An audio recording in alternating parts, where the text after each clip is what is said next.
এবার একটা জিনিস শেয়ার করি তোমাদের সাথে, সেটা হচ্ছে গিয়ে আমি একটা কুর্তি নিয়েছি বেশ কিছুদিন ধরে, না ইচ্ছা করছিল নেওয়ার। এটা যদিও আমি দোকান থেকে নিই, এটা অনলাইন পারচেস করা। অনলাইন বলতে আমি যেখান থেকে নিই, রেডিমেড থেকে, আমি এই কালারের নিয়েছি কুর্তিটা। এটা বাটিকের, বাটিক সিল্কের কুর্তি। আরও অনেক কালার ছিল, এই কালারটা পছন্দ হলো বলে তারা দেখাচ্ছে। এটা 3 পিসের কুর্তি, আর এর সাথে প্যান্ট আছে আর ওড়না আছে। এই দেখো, এটা পুরোটা খুলছি না যেহেতু এখন পরবো না তাই। আর এর সাথে ওড়না রয়েছে, দাঁড়াও দেখাচ্ছি তোমাদেরকে ওড়নাটা। এই যে ওড়নাটা রয়েছে। আর কীরকম হয়েছে ইয়েটা, কুর্তিটা আর কালারটা কীরকম লাগছে, মানে 3 পিসটা, সেটা অবশ্যই কিন্তু কমেন্ট করে জানাবে। আমার তো বেশ ভালো লাগছে। আর এটা নিয়েছি হচ্ছে পাপিয়াদির কাছ থেকে।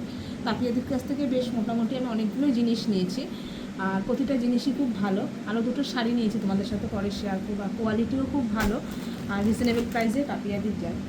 আর এই দাঁড়া, তোমাদেরকে খুলেই দেখাই কুর্তিটা। 3 পিস যেহেতু খুলেই দেখাই। এই দেখো, কালারটা কেমন লাগছে অবশ্যই কিন্তু কমেন্ট করে তোমরা জানাবে, ঠিক আছে? আর কে কী কেনাকাটা করলে পয়লা বৈশাখে অবশ্যই কিন্তু কমেন্ট করবে। টাটা।